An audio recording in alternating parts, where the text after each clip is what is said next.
이 공동체를 개편하거나 이 연말이라서 이제 뭐 밑에 부서라고 하면 그렇지만은 이제 진급을 하는 지체들이 있습니다.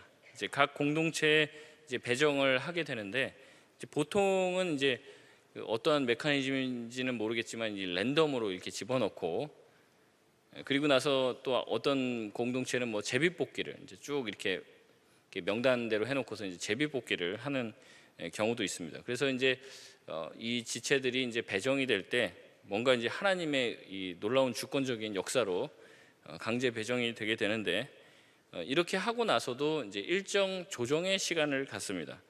이 조정을 하는 이유는 무엇이겠습니까?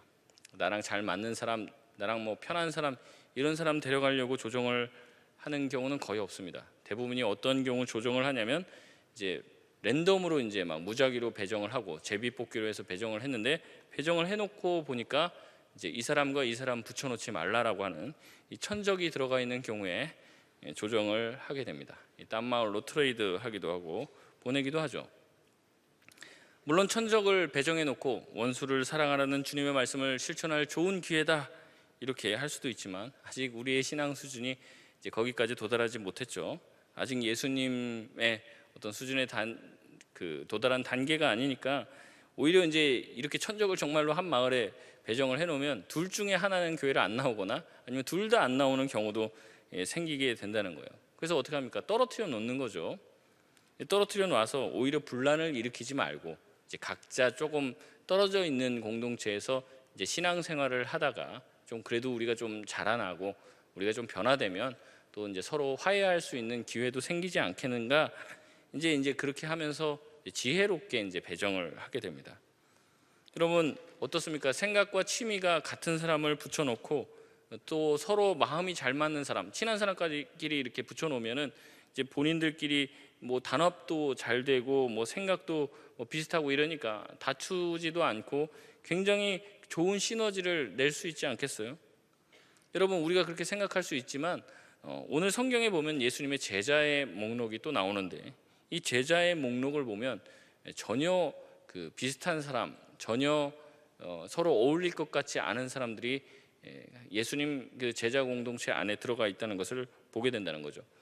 우선 이제 출신도 이 각양각색이고 심지어는 그들의 관심사와 또 예수님의 제자가 된 동기조차도 다 달라요.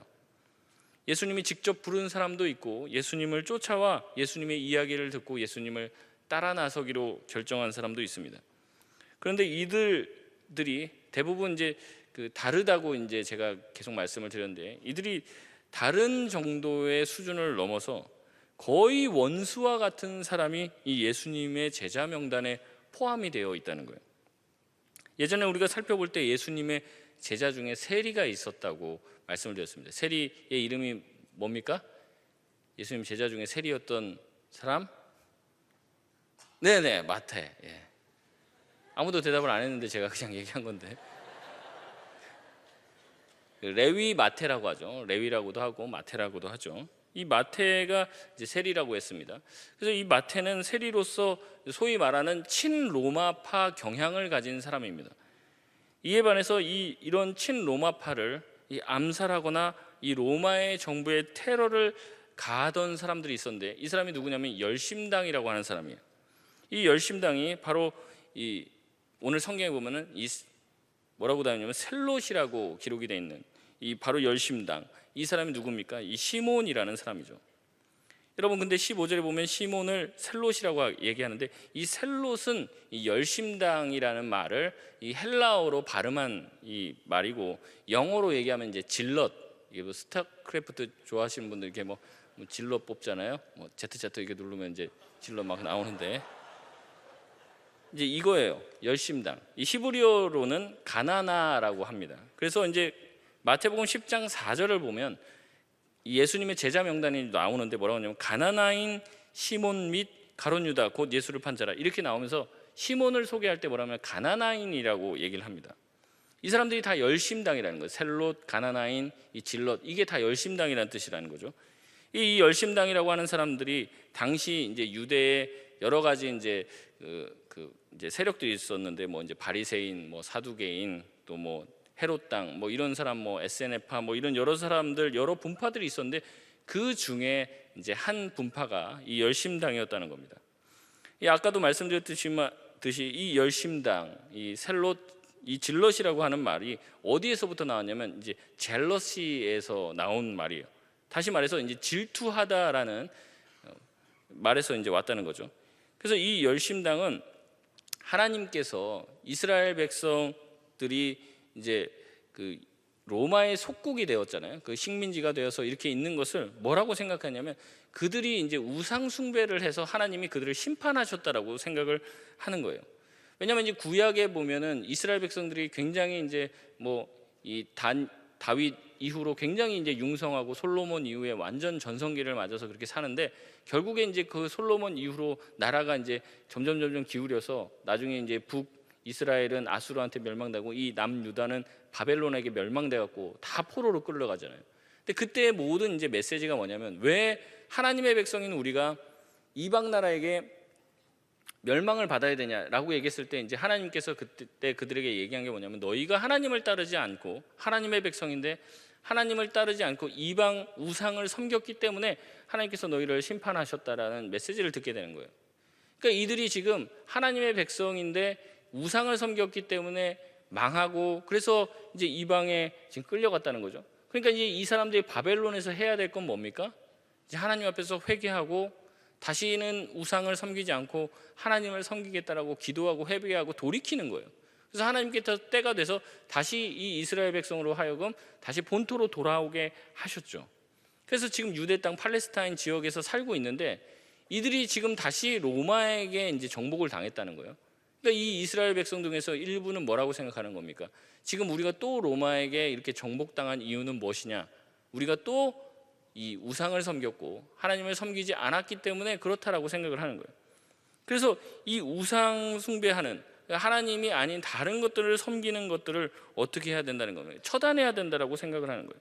다시 한번 회개하고 돌이켜야 된다는 것 이상으로 이것을 처단하고 없애야 된다. 이들 안에 있는 이 악한 요소들을 제거해야 하나님이 그들에게 은혜와 사랑을 다시 베풀어 주시고 그들에게 회복을 주실 것이라고 믿었던 사람들이 이 이제 열심당이었다는 거죠. 그래서 이 사람들이 이 성경을 보면서 민수기 25장의 사건을 이제 보게 된 거예요. 민수기 25장에 보면 이 이스라엘 백성이 광야에서 시딤이라는 지역에서 모압 여인들과 음행을 하고 그 모압 여인들이 섬기는 우상을 섬기는 사건이 나옵니다. 그래서 하나님께서 이들을 진노하시고 막 거기다가 연병을 이제 퍼뜨려 갖고 사람들이 이제 다 죽는데 그리고 특별히 이제 그 음행한 사람들을 이제 잡아 죽이라고 얘기합니다. 민수기 25장 5절에서 8절까지 말씀을 보면 모세가 이스라엘 재판관들에게 이르되 너희는 각각 바알 부올에게 가담한 사람들을 죽이라 하니라. 이스라엘 자손의 온 회중이 회막문에서 울 때에 이스라엘 자손 한 사람이 모세와 온 회중의 눈앞에 미디안의 한 여인을 데리고 그의 형제에게로 온지라. 제사장 아론의 손자 엘라셀의 아들 비느하스가 보고 회중 가운데서 일어나 손에 창을 들고 그 이스라엘 남자를 따라 그의 막사에 들어가 이스라엘 남자와 그 여인의 배를 꿰뚫어서 두 사람을 죽이니 연병이 이스라엘 자손에게 그쳤더라. 이렇게 나옵니다. 그러니까 이제 지금 음행한 두 이제 소위 말하면 이 남자와 이 여자를 둘 다 이 비느하스가 창으로 꽂아갖고 둘 다 죽인 거예요. 근데 이것을 하나님이 어떻게 보냐면 기쁘게 보고 이 이스라엘 진영에 퍼졌던 연병을 그치게 했다는 겁니다. 그래서 하나님께서 이 일에 대해서 평가를 하시는데 민수기 25장 11절에 보면 이렇게 얘기합니다. 제사장 아론의 손자 엘라살의 아들 비느하스가 내 질투심으로 질투하여 이스라엘 자손 중에서 내 노를 돌이켜서 내 질투심으로 그들을 소멸하지 않게 하였도다. 아멘. 지금 한 절에서 질투라는 말이 4번이나 등장을 합니다. 그러니까 무슨 말을 하는 거냐면 하나님이 어떤 하나님이라는 겁니까? 질투하는 하나님이라는 거죠. 이건 십계명 얘기할 때도 하나님께서 말씀하십니다. 나는 질투하는 하나님이기 때문에 어떠한 우상도 내 앞에 두지 말라라고 명령을 하시는 거예요. 근데 이 비느하스가 그런 하나님의 마음을 이게 받아서 하나님이 그 질투하는 하나님이라는 그 마음을 받아서 젤러시해서 어떻게 했습니까? 열심을 내어서 그 이제 우상 숭배하는 그 남자와 여자를 이제 한 창에 이제 꿰찔러 죽인 것이죠. 여기에 이 열심당들이 꽂힌 거예요. 아, 그렇구나. 우리 안에 있는 단순히 우리가 회개하고 이렇게 하는 것도 좋지만 그게 아니라 우리 안에 이 비느와스와 같은 마음을 가지고 하나님의 그 질투하는 마음을 가지고 열심을 내어서 이 사람들을 죽이고 없애고 이 이스라엘 안에 퍼져 있는 이 악을 없애면 하나님이 이스라엘 백성들을 어떻게 하신다는 겁니까? 이 로마의 압자에서 구원해 주실 것이라고 믿은 거예요. 그래서 이들이 항상 이 품속에다가 이 단도를 넣고 다니는 거예요. 언제든지 누군가를 죽일 수 있게. 이 단도라는, 이 단검이라는 말이 이제 시카입니다. 시카. 그래서 이 사람들을 가리켜서 뭐라고 하냐면 시카리오이, 시카리오스, 시카리오라고 얘기를 한다는 거죠. 그래서 이 사람들이 항상 몸 안에 이제 칼을 가지고 다니면서 소위 말하는 이 로마와 타협하고 친로마적 성향을 가지고 하나님을 섬기지 않는 사람들을 어떻게 했다는 거예요? 죽이고 암살하고 테러했다는 거죠. 이들은 살생부를 작성하고 유대 민족 안에 있는 변절자들을 처단하면 하나님께서 다시 유대 민족을 다시 독립시켜 주실 것이라고 생각했고, 자신들이 하는 이 폭력과 힘의 방법으로 로마로부터의 독립을 쟁취하고자 폭동을 일으키고 로마의 고위 당국자들을 암살하려는 시도를 했던 사람들이에요. 그래서 예수님 시대의 역사가였던 이 요세푸스가 이 열심당원들에 대해서 막 비판적으로 굉장히 묘사를 하는데, 이 비판적인 묘사를 하는데 이 요세푸스가 이 열심당을 묘사할 때 아까 열심당이 뭐라고 했습니까? 뭐 이제 셀롯 뭐 이렇게도 얘기하고 가나나인 이런 식으로 얘기했는데, 이때 요세푸스가 열심당원들을 뭐라고 부르냐면 이 헬라어로 레스타이라는 단어를 써요. 제가 이제 문자 쓰려고 계속 이런 얘기 하는 게 아니라 이게 되게 중요한 겁니다. 이 레스타이라는 단어를 쓰면서 이 열심당원들이 레스타이라는 용어로 불렀다는 거죠. 근데 여러분, 이 요세푸스가 레스타이라고 하는 단어로 이 열심당을 표현했는데 성경에 레스타이라는 단어를 써서 표현되는 사람이 있는데 그 사람들이 누구냐면 바로 예수님 양옆에 달린 두 강도를 뭐라고 부르냐면 두 레스타이다 이렇게 얘기를 해요. 그러니까 무슨 말입니까? 이 양쪽에 달린, 예수님 양쪽에 달려있는 그 사람들, 그 강도가 사람들 뭐 죽이고 돈 뺏고 뭐 이런 사람이라는 겁니까? 그게 아니라는 거죠. 죄송합니다. 이제 이 레스타이라고 얘기하는데 이 레스타이가 강도라는 단어로 이제 번역을 합니다. 근데 이 모든 요세푸스의 말과 이 모든 말을 이제 종합해 봤을 때 이 레스타이는 그냥 일반적인 강도가 아니라는 거죠. 누구라는 겁니까? 열심당을 얘기하는 거예요. 그리고 이 열심당일 가능성이 굉장히 높고, 당시에 그 십자가형을 당하는 사람들은 그냥 단순 무슨 절도라든지 단순하게 누군가를 이제 죽이고 또 뭔가를 훔친 사람들을 십자가에 다는 게 아니에요. 그 당시에 십자가를 다는 사람들은 이제 국가를 뭔가 전복하거나 뭔가 로마의 그런 정부에 대해서 굉장히 반항적인 태도를 취한 사람들을 십자가형에 처했다는 거죠. 보통 이제 강도들은 일반적으로 이제 채찍질을 하고 그냥 이제 감옥 같은 데다 이제 집어넣는 거예요. 근데 십자가형에 처했다는 것은 굉장히 이 사람들이 그 정부에 대해서 반하는 어떠한 행동을 했다는 겁니다. 다시 말해서 바로 로마 정부에 대한 반란과 전복을 꾀한 사람에게 내리는 형벌이 이 십자가형이었던 거예요. 그냥 일반 죄수에게는 십자가형을 내리지 않았다는 거예요.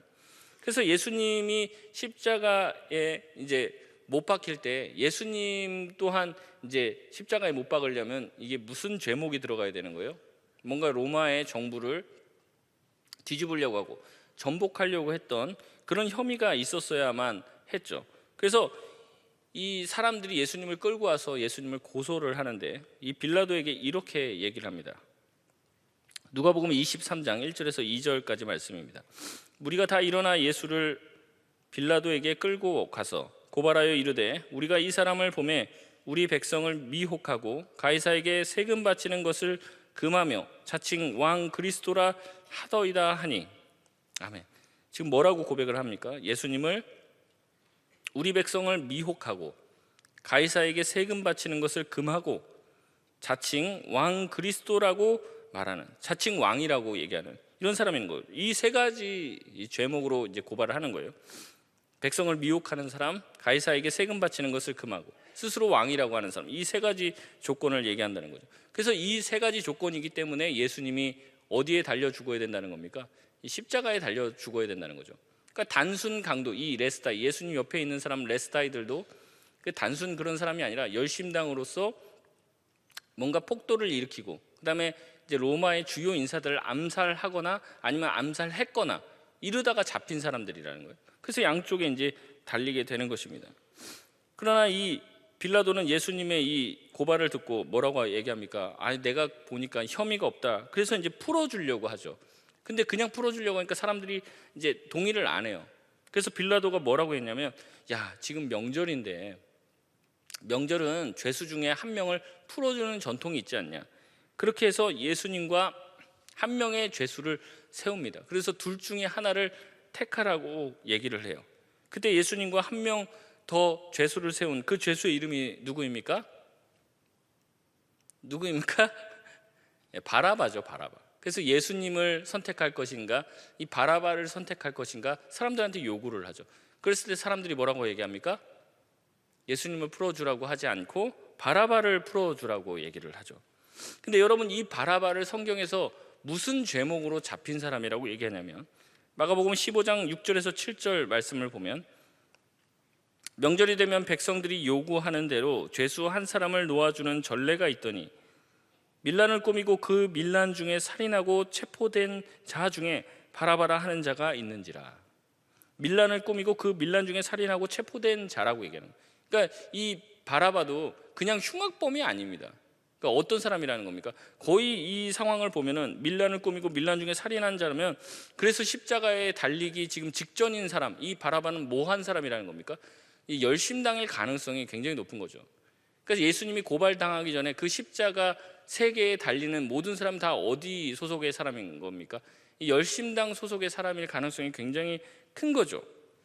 바라바의 양 옆에 있는, 이 예수님 양 옆에 있는 이 달린 그 레스타이들, 그 다음에 원래는 예수님이 그 자리에 죽지 않았으면 달렸을 이 바라바, 이 세 명 다 이 단도를 몸에 차고 다니면서 누군가를 암살하고 죽였던 사람이라는 거죠. 이 모두가 다 이 로마 정부를 전복시키고 정부의 주요 요인들을 암살하는 방법으로 독립을 꾀했던 열심당일 가능성이 굉장히 높다는 겁니다. 그리고 이런 사람들이 십자가에 달려 죽게 되는 것이죠. 여러분, 이렇게 열심당을 설명한 이유가 뭡니까? 이 열심당에 속해 있던 사람이 누구라는 거예요?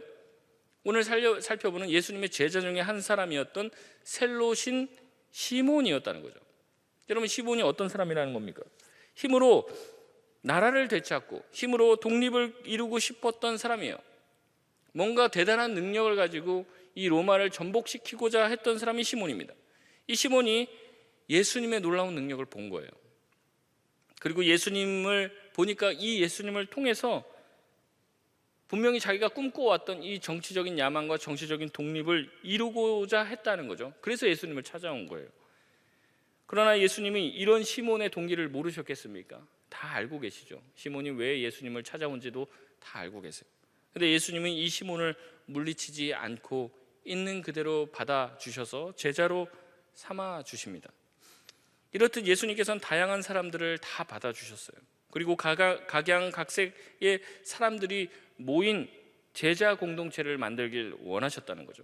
그리고 이들이 함께 모여서 화합하고 하나가 되고 변화되기를 원하셨다는 겁니다.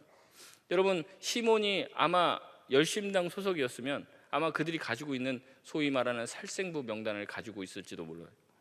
아마 그 살생부 명단에 세리 마태가 있었을지도 모릅니다. 하나님은 그 모든 것들을 알매도 불구하고, 예수님은 이 모든 것들을 알매도 불구하고 어떻게 했습니까? 예수님은 이 세리 마태도 받아주셨고 이 셀롯인 시몬 또한 받아주셨다는 겁니다. 그래서 이제 예수님께서는 이 제자들을 부르시고 택할 때 특별히 기도하셨다고 합니다. 그래서 오늘 본문 말씀이 이제 누가복음 6장 13절부터인데요.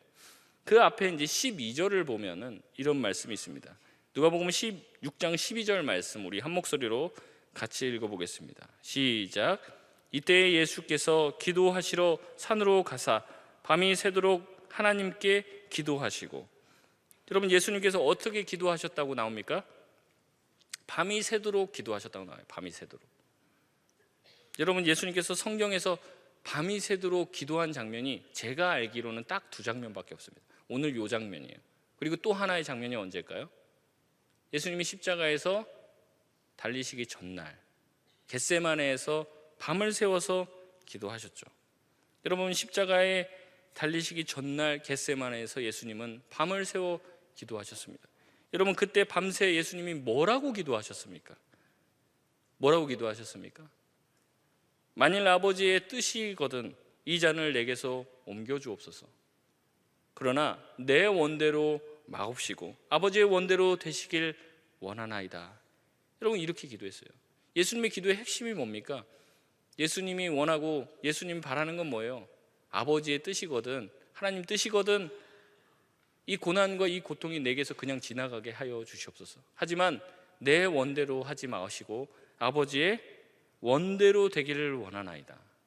무슨 기도입니까? 내 뜻을, 내 의지를 꺾고 누구의 의지를 나의 삶에 관철시키는 겁니까?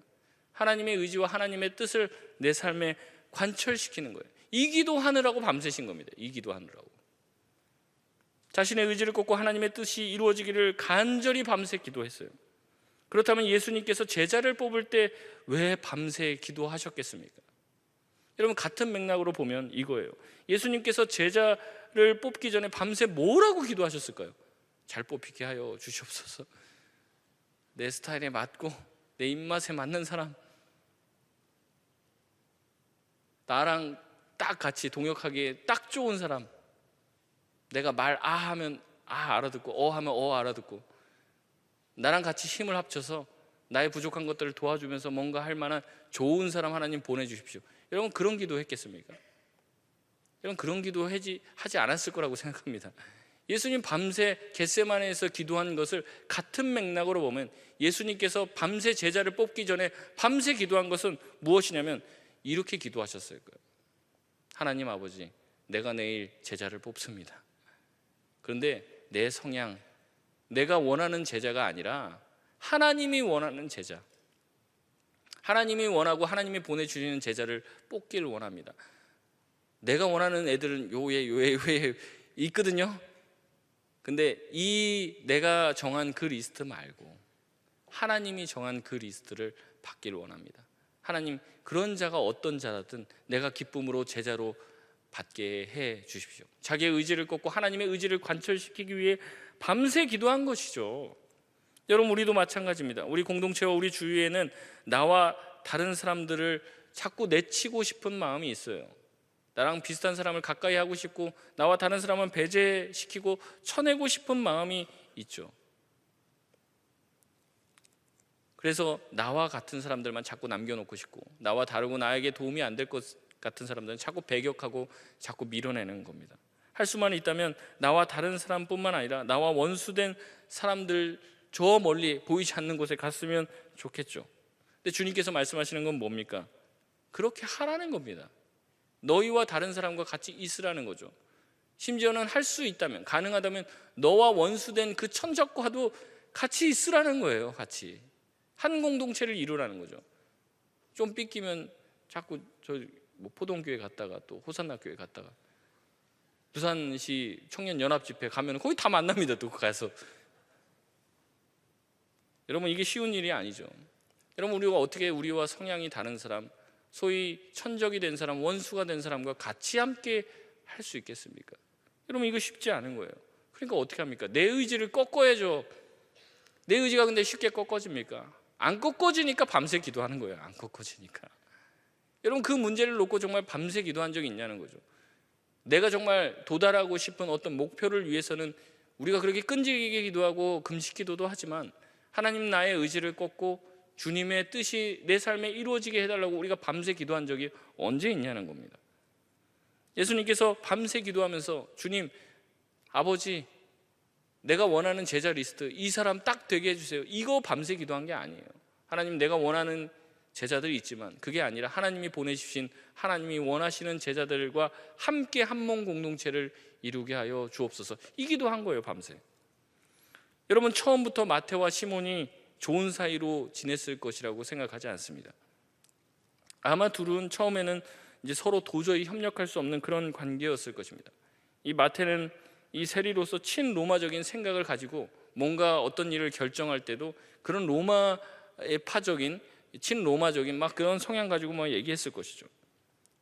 그리고 이 시몬은 어떻습니까? 이 로마를 증오하고 이 로마를 테러와 폭력으로 뒤집으려고 했던 사람이죠.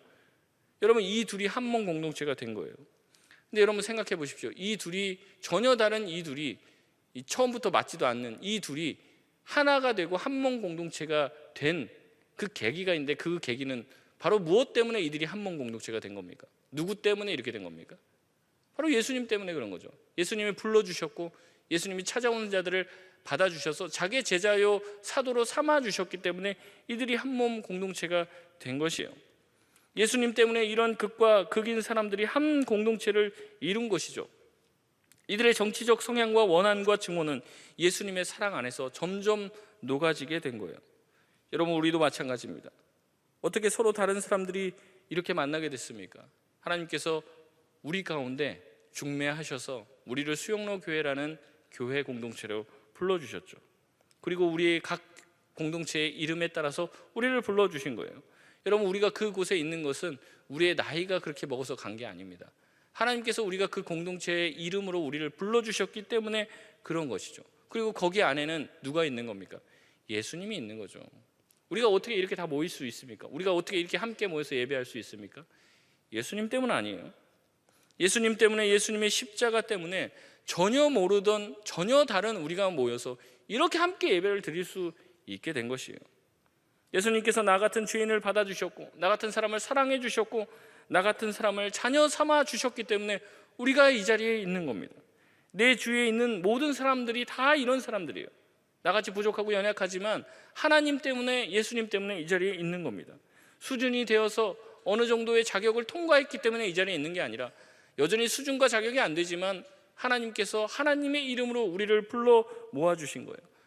우리 있는 그 모습 그대로 받아주시는 그 주님 때문에 우리가 여기에 있는 거란 말이죠. 그런데 주님이 이 제자들이 이렇게 모아놨는데 이 제자들이 모아놓으니까 막 이제 예수님 때문에 우린 모였으니까 이제 서로 사랑하자 뭐 그랬겠습니까? 그렇지 않은 거죠. 맨날 싸웁니다. 맨날. 얼마나 이게 싸우는지 예수님 보면은 맨날 사랑하라는 말이 계속 나오거든요. 왜 그랬겠습니까? 자기네들끼리 잘 사랑하고 있으면은 뭐 사랑하라 사랑하라 이런 얘기 하겠어요? 그렇지 않거든요. 얼마나 싸웠는지 예수님 줄기차게 얘기했어요. 제발 좀 사랑해라, 제발 좀 하나 되라. 이거를 계속 얘기했단 말이죠. 요한복음 13장 34절에서 35절에 보면 이렇게 얘기합니다. 새 계명을 너희에게 주노니 서로 사랑하라. 내가 너희를 사랑한 것 같이 너희도 서로 사랑하라. 너희가 서로 사랑하면 이로써 모든 사람이 너희가 내 제자인 줄 알리라. 예수님의 제자로 드러나는 것은 마태와 시몬이 사랑할 때 가능한 거예요. 마태와 시몬이. 결국 예수님께서는 시몬의 기대대로 힘으로 세상을 전복했습니까? 그렇지 않죠. 예수님은 십자가에서 힘없이 죽음으로 세상을 변화시켰어요. 거역하고 반란을 일으킨 게 아니라 순종하심으로 세상을 변화시켰습니다. 사랑하고 용서하심으로 세상을 뒤집으시고 세상을 바꾸셨죠. 결국 증오와 분노에 휩싸여 힘으로 세상을 뒤집어 보려고 하는 이 열심당 시몬은 예수님의 이러한 모습을 보고 이 제자들과 함께 공동체를 이루어 살며 조금씩 깎여지고 다듬어지고 변화되게 됩니다. 그리고 결국에 어떻게 됩니까? 이 사도행전 이제 2장의 성령 이 강림의 사건을 통해서 완전히 새롭게 변화되어 이제는 남아 있는 11 제자가 주님 앞에 뜨거운 마음을 가지고 주의 복음을 전하는 위대한 사도가 된 것이죠. 전승에 의하면 시몬은 나중에 소아시아에서 전도를 하였고 이 북아프리카 또 영국의 런던까지 갔다고 그래요. 그리고 나중에 페르시아까지 가서 복음을 전했다고 합니다. 이 페르시아 가서 복음을 전하다가 이 폭도들에게 잡히게 돼서 많이 맞고 나중에는 이제 톱을 켜는 그런 이제 형벌을 당해서 죽임을 당했다고 얘기를 합니다. 여러분 어떻습니까? 힘과 폭력으로 세상을 뒤집어 엎어보려고 했던 사람이 예수님 안에서 전혀 다른 사람과 함께 공동체를 이루어 나가며 살며 변화가 된 거예요. 그래서 자기도 예수님처럼 된 거죠. 예수님처럼 순종함으로, 예수님처럼 폭력이 아니라 사랑으로 그들을 변화시켜 나가다 그 폭력의 희생자가 되어 죽은 거예요. 예수님의 길을 간 것이죠. 말씀을 마치겠습니다. 셀롯인 가나나인으로 조국의 독립을 부르짖고 살인도 마다하지 않던 이 국수주의자 이 시몬, 그러나 이 시몬은 그대로 머물러 있지 않았어요. 예수 그리스도 안에서 이 제자들의 전혀 다른 사람들이 모인 이 제자 공동체 안에서 자기의 욕망을 하나님 나라의 소망으로 바꾸었습니다. 그래서 이제는 주님의 뜻을 이루기 위하여 자기가 살았던 그 열심당의 심정으로 열심히 주님의 일과 사명들을 감당해 내었던 것이죠. 우리 주위에도 변하지 않을 것 같은 많은 사람들이 있습니다. 그리고 그게 우리 공동체 안에 있어서 그 사람들이 좀 우리 공동체에서 좀 나갔으면 좋겠고, 그 사람이 안 나갈 거면 내가 나가겠다라고 여러분이 마음 먹을 수도 있습니다. 그러나 예수님께서 바라시는 것은 그게 아니에요. 예수님 안에서 예수님 때문에 마태와 시몬이 서로 사랑하게 되는 것을 주님이 가장 원하신다는 것입니다. 그렇게 될 때, 예수 안에서 이들이 예수 때문에 하나 될 때 세상이 우리가 예수의 제자인 줄 알게 되리라 라는 말씀이 이루어지게 된다는 것입니다. 많은 사람들이 교회를 보고 예수 믿는 사람들을 보고 너희가 정말 예수를 믿는 사람이냐 이렇게 질문을 하죠. 우리가 어떻게 할 때 그들이 우리가 예수의 제자인 줄 알게 됩니까? 전혀 다른 우리가, 전혀 성향과 출신 성분도 다른, 교육 수준도 다르고 생각도 다른 우리가 예수님 때문에 하나가 되기로 노력하고, 그렇게 극과 극에 있던 마태와 시몬이 서로 하나가 될 때, 그렇게 예수 때문에 우리가 살아가고 예수 때문에 서로 사랑하게 될 때 세상이 우리를 통해 예수님을 보게 되고 우리를 예수님의 참된 제자라고 칭하게 될 줄 믿습니다. 우리 공동체를 사랑하고 우리 공동체를 더욱더 아끼고 우리 공동체를 위해서 기도할 수 있는 저와 여러분 되시길 주의 이름으로 소원합니다.